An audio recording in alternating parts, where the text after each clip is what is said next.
Naruto universe में जिंचुकी सिर्फ host नहीं है, ये एक लिविंग वेपन है जिनके अंदर सील्ड है टेल विश की तबाही मचा देने वाली पावर। ये सब तो जानते ही होंगे आप, पर क्या तुम जानते हो कौन है शिनोबी हिस्ट्री का सबसे पावरफुल जिंचुकी? आज की इस वीडियो में हम रैंक करने वाले हैं ऑल 9 जिंचुकी, वीकेस्ट से स्ट्रॉन्गेस्ट तक। ये रैंकिंग होगी उनकी पावर के बेसिस पर, और वीडियो को एंड तक जरूर देखना क्योंकि लास्ट में रैंकिंग तुम्हें सरप्राइज कर देगी। नंबर 9, यूकितो नहीं। यूकितो सिर्फ जिंचुकी नहीं थी, वो टेल विश की असली मालिक वादाताबी ब्लू फ्लेम्स उसके कंट्रोल में थी। इसका मतलब टू टेल विश उसके पूरे कंट्रोल में थी। पल भर में बैटलफील्ड को जलाकर राख कर देना, वो भी बिना होश खोए। टेल बीच में ट्रांसफॉर्म हो जाना, ये सिर्फ एक एलिट निंजा ही कर सकता है। इसकी स्पीड, रिफ्लेक्स और फायर पावर तीनों में ही टॉप टियर शिनोबी थी। आकाशी जैसी ऑर्गेनाइजेशन के सामने भी यूकितो ने बिना डरे फाइट की थी। इसकी पावर सिर्फ चक्रा नहीं है, एक्सपीरियंस और कंट्रोल का रिजल्ट था। नंबर 8, फू दिखने में चेयरफुल थी पर पावर के मामले में बिल्कुल मॉन्स्टर थी। सेवन टेल चियोमे के साथ साथ उसका बॉन्ड काफी स्ट्रॉन्ग था। इसके साथ वो फाइट स्पीड प्लस चक्र कंट्रोल का भी एकदम अनस्टॉपेबल मानी जाती थी। फू का कॉम्बैट स्टाइल एकदम डेडली और यूनिक था। एयरबोर्न अटैक्स की वजह से एनिमीज को उसे टच करना भी नहीं पड़ता था। वो बैटलफील्ड में हवा की तरह मूव करती थी। फास्ट और अनप्रेडिक्टेबल का मैच के बावजूद भी वो एक कंप्लीट जिंचुकी थी। उसकी सबसे बड़ी स्ट्रेंथ थी उसका पॉजिटिव माइंडसेट और फेयरलेस नेचर। फू ने प्रूफ किया था कि सॉफ्ट हार्ट के पीछे भी एक टिलबिश पावर लेवल हो सकता है। नंबर 7, उटाकाटा एक साइलेंट टाइप का जिंचुकी था पर पावर में किसी से कम नहीं था। 6 टेलबिश सेकंड के साथ उसका कंट्रोल काफी सॉलिड था। सो बबल जुत्सु दिखने में सिंपल लगते हैं पर इम्पैक्ट में डेडली थे। उसके बबल्स एक्सप्लोड भी करते हैं और एनिमीज को ट्रैप भी कर लेते थे।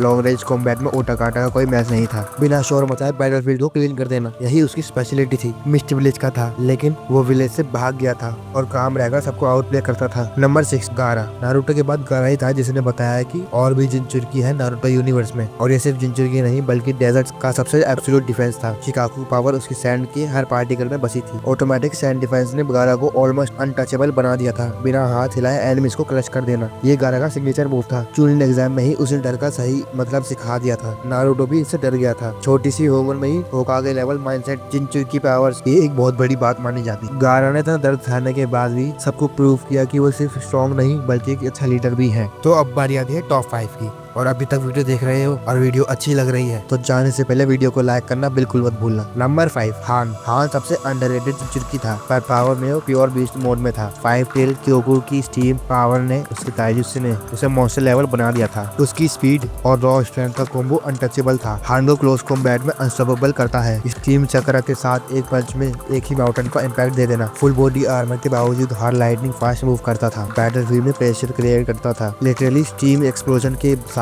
काकी को फेस करना भी हान के लिए इजी नहीं था पर वो बिना डरे लड़ने चला गया था। नंबर 4, रोशी एक वॉन्डरिंग मंक था पर पावर में पूरा वोल्केनो की तरह था। 4 बीस्ट सन गोकू की लावा स्टाइल सैंथ उसके फुल कंट्रोल में थी। लावा रिलीज के अटैक्स एंड बैटलफील्ड को मेल्ट कर देते थे। उसका एक्सपीरियंस प्लस जिंचुकी कंट्रोल रोशी को एक एलिट लेवल शिनोबी बनाता था। क्लोज कॉम्बैट में वो बहुत अच्छा था और लॉन्ग रेंज अटैक में प्योर डिस्टेंशन और रोशी का चक्र आउटपुट इतना हाई था कि टेरेन ही चेंज हो जाते था। आकाशी के सामने भी उसने लास्ट तक रेजिस्ट किया था, यही बात उसे बहुत ज्यादा डेडली बनाती है। नंबर 3, यागुरा कराची। यागुरा दिखने में काम था पर पावर में बिल्कुल नाइटमेयर था। 3 टेल बीस्ट इसोबु की चक्र ने उसे टैंक लेवल ड्यूरेबिलिटी दी थी। ये एक परफेक्ट जिंचुकी होने की वजह से यागुरा फुल कंट्रोल में फाइट करता था। वाटर स्टाइल के साथ उसका कॉम्बैट बिल्कुल रूथलेस और क्लीन था। मिस्ट विलेज का ये सबसे फेवरेट वेपन था। ये छोटी सी उम्र में मिजुकागी बन गया था। बैटलफील्ड में यागुरा का प्रेशर एनिमी सांस लेने तक नहीं देता था। गेंजुत्सु मैनिपुलेशन के बावजूद भी रॉ पावर में वो एक टॉप टियर शिनोबी था। नंबर 2, किलर बी सिर्फ रैपर नहीं था, ये बैटलफील्ड का बॉस था।